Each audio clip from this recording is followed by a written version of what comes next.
Hi guys, and welcome back to my channel. So today we're going to be reviewing or just basically giving you the first impressions of my experience with the Eachine EV100s.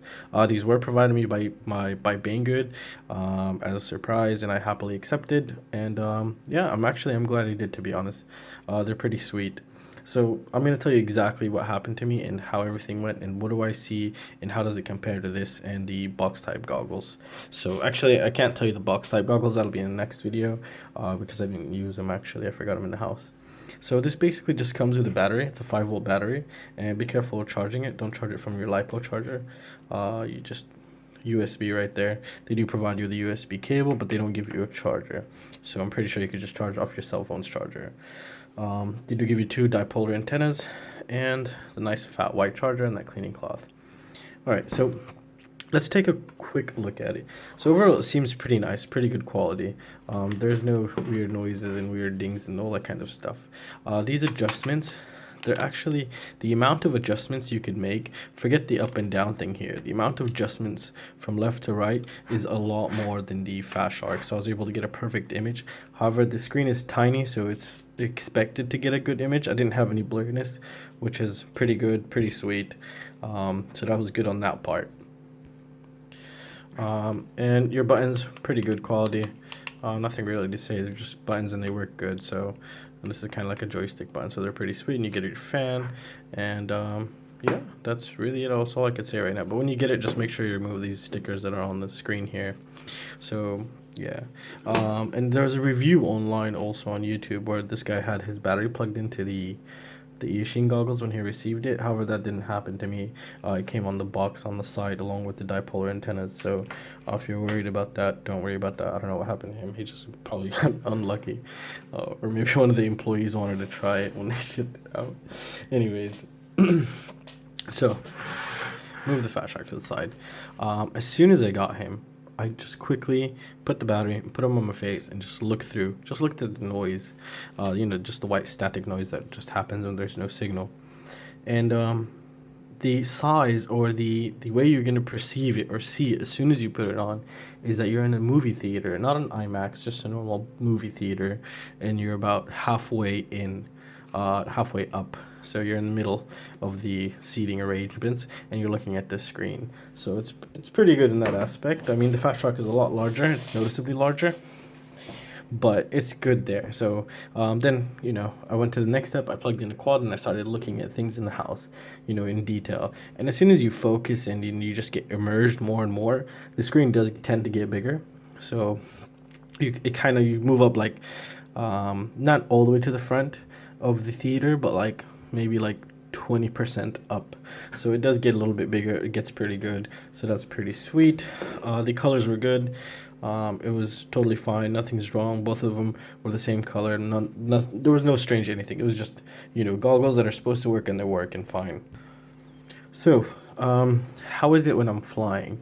Well, when I'm flying, it's good, but the screen is small. I'm not gonna lie, it's very tiny actually. When you compare it to I know it does not. You cannot compare this to the Fatshark. There's no way in hell you can compare this to the Fatshark. This is a $500 goggle, and this is a $150 goggle now. Now what we can do is it worth that $150?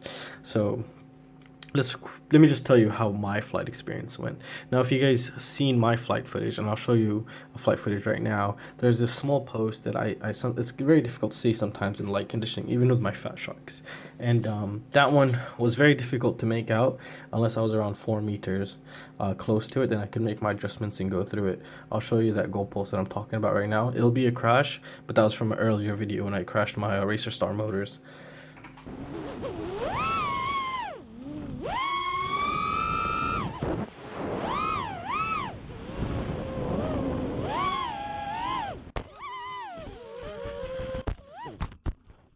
Alright, so it was that goalpost. If I'm going fast, it's very difficult to make up. Even with the Fatsharks, maybe around 9 meters, I start to really kind of make up where it is and then go through it, depending on the light conditions. Sometimes I really can't. So, but this time I actually used it and I was able to make it up like a little bit more, like around 9 meters, like I'm saying. With the Fatsharks, this guy around 4 meters to actually know where to go and go through it. So ghost branches will be hard to see from range, that's for sure. is it flyable? It's 100% flyable. It does not affect your experience, but I think I just need to get used to it. So I will be putting more time on this to get used to it, and then come back with another review after maybe 40 lipos of me just using this. Then that can give us a very good comprehensive review, because if someone's never used goggles before and he just got these might be the best thing ever for him, but some, they just might hate it. So this is a personal preference. No one could really tell you what's good and what's bad. Everyone was telling me this was terrible. I was scared when I ordered it, and when I got it, it's the best thing that ever happened to me, to be honest. So yeah. Is it better than box goggles? Well, yes and no, and that depends on you actually. If you really love box goggles, like I have a friend of mine, he loves box goggles. He tried the HD3s, he didn't like them. So there's no way in hell he would like these. So that's for sure. So it's a personal preference. No one could really tell you. However, does it justify its price? Definitely. $150. I would totally have picked it up if I tried it, and if I tried it before I got it, and if I wanted it, I would have picked it up, because I'm planning actually leaving this guy in the car for my micros, and since it's just so easy to charge, and the battery, I could just charge it from the cigarette lighter, so that's just pretty sweet. So I'm really loving this as a backup goggle because it's also very compact, and it's very good. The picture was absolutely clear. It was very nice. However, there's something you guys need to know. The OSD on my quad, I really could not read it. Nothing. I couldn't read anything. It's very difficult to read. Maybe I'm going blind, but it was very difficult to make out. However, I was using an F3 processor with the OSD being a little bit thinner. Maybe that affects it, but I could not read the OSD. And I actually even forgot I had OSD on the quad. So yeah, that's something to note there. But maybe as time goes on, I can get used to it or get adapted to it. But as of right now, my first impressions, I couldn't. I even forgot I had OSD while I was flying. For battery, you do have a battery indicator for this guy, which is sweet. It's up in the top right corner. It's in blue, and you do have your frequency along with your channel number. So that's pretty sweet as well. You got your fan, and it's actually pretty good. I would definitely spend $150 on this if I wanted something as a backup, or if switching from the D2s, would I have done it? If I didn't have the money for like Sky Zone or possibly Iomway, then I would have definitely got this. It's very good.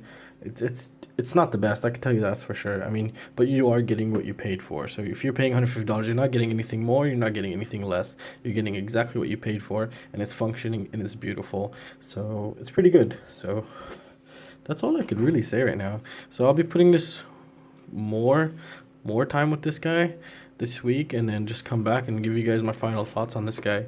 And possibly we're going to be doing a mod to this guy where we have him be able to take external modules, so we don't rely on the internal module here, and then we could possibly also route the DVR if we wanted to. So that'll be pretty sweet. If you guys are interested in that, just leave a comment down below, and then I could begin the process after we do the 1 week testing where I 3D design something for it also and 3D print it, and then we could just have it take external modules and completely forget the internal receiver in here. So it'll be pretty sweet.